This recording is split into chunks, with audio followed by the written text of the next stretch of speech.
حضرت خالد بن ولید پورا لشکر لے کر اجنادین میں تشریف لائے۔ رومی لشکر پہلے سے ہی اجنادین میں موجود تھا۔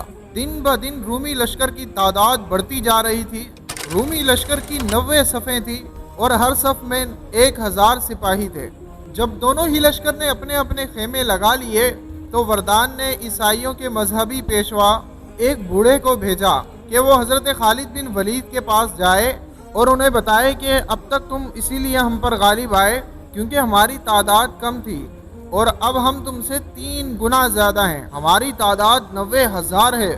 ہم تمہارے ہر سپاہی کو ایک کپڑا، ایک امامہ اور 1 دینار، اور تمہارے سردار کو 100 دینار اور 10 کپڑے، اور تمہارے خلیفہ ابو بکر کو 1000 دینار اور 100 کپڑے اس شرط پر دیں گے کہ تم ملک شام کو چھوڑ کر حجاز واپس چلے جاؤ۔ تو جب اس بوڑھے نے جا کر حضرت خالد کو یہ بتایا تو حضرت خالد نے فرمایا، خدا کی قسم ہم ہرگز تمہارے ملک سے نہ جائیں گے جب تک 3 باتوں میں سے کسی ایک کا اختیار نہ کر لو، یا کلمہ شہادت پڑھو مسلمان ہو جاؤ، یا جزیہ دو، یا ہم سے جنگ کرو۔ اور تم ہمیں کپڑے اور دیناروں کی لالچ دیتے ہو۔ ہم دنیا کے حصول کی خاطر نہیں بلکہ اللہ کی خوشنودی کے لیے جہاد کرتے ہیں۔ یہ بات سن کر بوڑھا خاموش ہو گیا اور واپس چلا گیا۔ جب بوڑھے نے جا کر وردان کو یہ تمام باتیں بتائیں تو وردان نے کہا، ہمارے لیے اب لازمی ہو گیا ہے کہ ان عربوں کو اپنی تلواروں کا مزہ چکھائیں۔ رومیوں کی پہلی صف کے اندر تیر انداز تھے۔ انہوں نے تیر برسانے شروع کیے جس کی وجہ سے کئی مجاہدین اسلام شہید ہوئے اور کئی زخمی ہو گئے۔ یہ دیکھ کر حضرت زرار نے اپنے پورے جسم کو زرہ میں چھپایا اور کچھ مجاہدین کو لے کر برستے ہوئے تیروں کے سائے میں آگے بڑھے۔ جب حضرت زرار اور ان کے ساتھی وہاں پہنچے تو حضرت زرار نے جاتے ہی نیزوں سے ان کے سینے چھلی کرنا شروع کر دیے۔ رومیوں نے ان پر کثرت سے تیر برسائے، لیکن حضرت زرار اور ان کے ساتھیوں نے لوہے کی زریں پہن رکھی تھی۔ حضرت زرار کی بہادری کو دیکھ کر رومی سپاہی حیران تھے کہ یہ شخص انسان ہے یا جن۔ حضرت زرار نے اپنے چہرے سے زرہ ہٹائی اور کہا کہ میں زرار بن عزور ہوں، تمہارا دشمن اور تمہارے سردار کے بیٹے کا قاتل ہوں۔ دور سے یہ معاملہ وردان بھی دیکھ رہا تھا۔ اس نے پوچھا کہ یہ کون شخص ہے؟ کسی رومی سپاہی نے کہا کہ یہ وہی شخص ہے جو ننگے بدن لڑتا ہے، لیکن آج وہ زرہ پہن کر آیا ہے۔ صرف اتنے تعارف سے وردان نے حضرت زرار کو پہچان لیا، لہذا اس نے پکار کر کہا، کون ہے جو میرے بیٹے کا بدلہ لے اور مجھ سے منہ مانگا انعام لے؟ تبریہ نامی مقام کا حاکم بولا، اے سردار، میں تمہارے بیٹے کا انتقام لینے جا رہا ہوں۔ اس قاتل کو زندہ یا مردہ تمہارے قدموں میں ڈال دوں گا۔ یہ کہہ کر وہ گھوڑا دوڑاتے ہوئے میدان میں آیا اور حضرت زرار پر وار کیا، جسے حضرت زرار نے خالی پھیر دیا اور ایسا جوابی وار کرتے ہوئے نیزہ مارا کہ نیزہ اس کی زرہ کو پھاڑتے ہوئے اس کے سینے میں پیوست ہو گیا۔ وردان یہ منظر دیکھ رہا تھا۔ تبریہ کے حاکم کی موت دیکھ کر اس نے کہا کہ میرے لشکر میں ایک بھی شخص ایسا نہیں ہے جو اس عرب کو قتل کر دے، لہذا مجھے ہی مقابلے میں جانا پڑے گا۔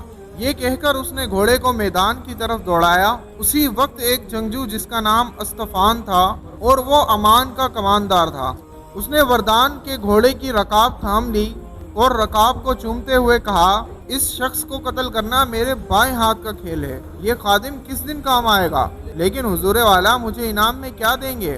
وردان نے کہا کہ میں منہ مانگا انعام دوں گا۔ استفان نے کہا کہ میں امان کا حاکم ہوں، مال و دولت کی مجھے کوئی کمی نہیں، صرف ایک کمی ہے۔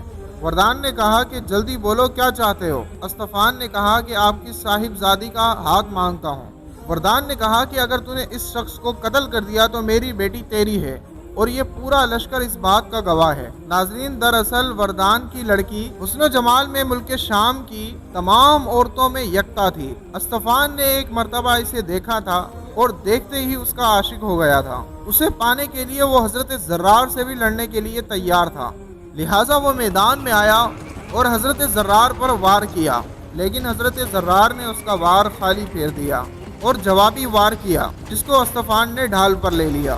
دونوں ایک دوسرے پر وار کرنے لگے، یہاں تک کہ لڑائی نے طول پکڑا۔ دونوں لشکر کے لوگ ٹکی باندھ کر دونوں کے فن جنگ اور لڑائی کو دیکھ رہے تھے۔ حضرت خالد بڑی بے قراری سے دونوں کی جنگ دیکھ رہے تھے اور استفان کی جنگی مہارت دیکھ کر اندازہ کر لیا تھا کہ یہ جنگی امور کا ماہر ہے۔ اگرچہ حضرت زرار کے سامنے اس کی کوئی حیثیت نہ تھی، لیکن اتنی دیر تک لڑائی پر جمے رہنا اسطفان کے لیے بڑی بات تھی۔ لہٰذا حضرت خالد نے حضرت زرار کو پکارا، اے زرار، یہ کیا سستی ہے کہ دشمن مہلت پاتا ہے اور کوئی نتیجہ نہیں آتا؟ سردار کی یہ بات سن کر حضرت زرار اپنے گھوڑے کی زین پر بیٹھے بیٹھے کانپنے لگے، پھر اپنے سردار کے حکم کی وجہ سے حملے میں شدت کی۔ اسطفان نے بھی جوابی وار کیے، یہاں تک کہ آفتاب گرم ہو گیا اور دھوپ سخت ہو گئی۔ کھڑے رہنے کی بھی ہمت باقی نہ رہی، گھوڑوں کے قدم لڑکھڑانے لگے، لہٰذا وہ پیدل لڑنے لگے۔ اچانک ہی حضرت زرار نے دیکھا کہ رومی لشکر سے ایک شخص کوتل گھوڑا لے کر برآمد ہوا۔ وہ اسطفان کا غلام تھا اور اپنے مالک کو گھوڑا دینے آ رہا تھا۔ اگر وہ اسطفان کو گھوڑا دے دیتا تو یہ معاملہ حضرت زرار کے لیے باعث خطرہ تھا، لہٰذا اس کو روکنا ضروری تھا۔ حضرت زرار اپنے گھوڑے پر سوار ہوئے اور اسے ایڑی ماری، لیکن گھوڑا نہ چلا، کیونکہ وہ اتنا نڈھال ہو گیا تھا کہ ایک قدم بھی چلنے کی طاقت نہ تھی۔ اسطفان کے غلام کو روکنا ضروری تھا اور اسطفان بھی نیزے کا وار کرنے کے لیے دوڑتا چلا آ رہا تھا۔ گھوڑے نے حضرت زرار کو بے بس بنا دیا تھا، کیونکہ وہ اپنی جگہ سے ہل بھی نہیں رہا تھا۔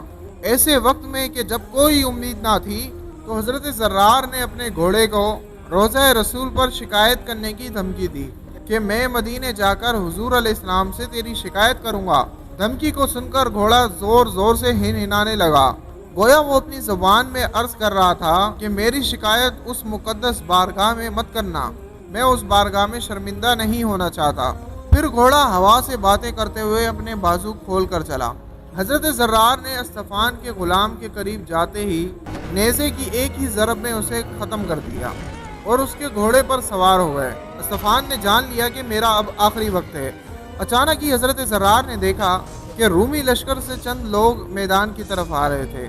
وہ وردان تھا جو اپنے 10 سپاہی لے کر اسطفان کی مدد کے لیے آ رہا تھا۔ جب حضرت خالد نے یہ دیکھا تو وہ بھی اپنے 10 ساتھی لے کر میدان میں تشریف لائے۔ حضرت زرار اسطفان سے اور حضرت خالد وردان سے اور 10 رومی سپاہی 10 اسلامی مجاہدوں سے لڑنے لگے۔ اسطفان لڑتے لڑتے تھک گیا، اس کے بازو شل ہو گئے۔ حضرت زرار نے اس پر نیزے کا وار کیا، وار سے بچنے کے لیے اسطفان نے خود کو گھوڑے سے گرا دیا۔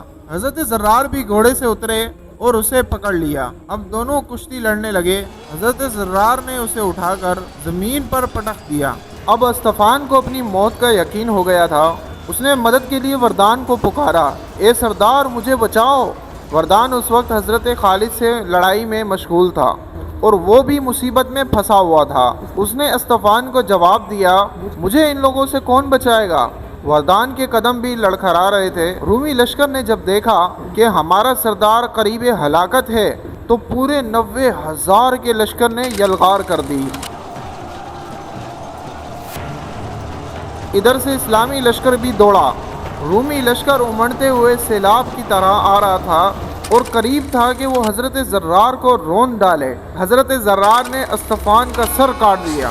دونوں ہی لشکر ایک دوسرے میں گھس گئے۔ مجاہدین اسلام نے بڑی بہادری کا مظاہرہ کیا۔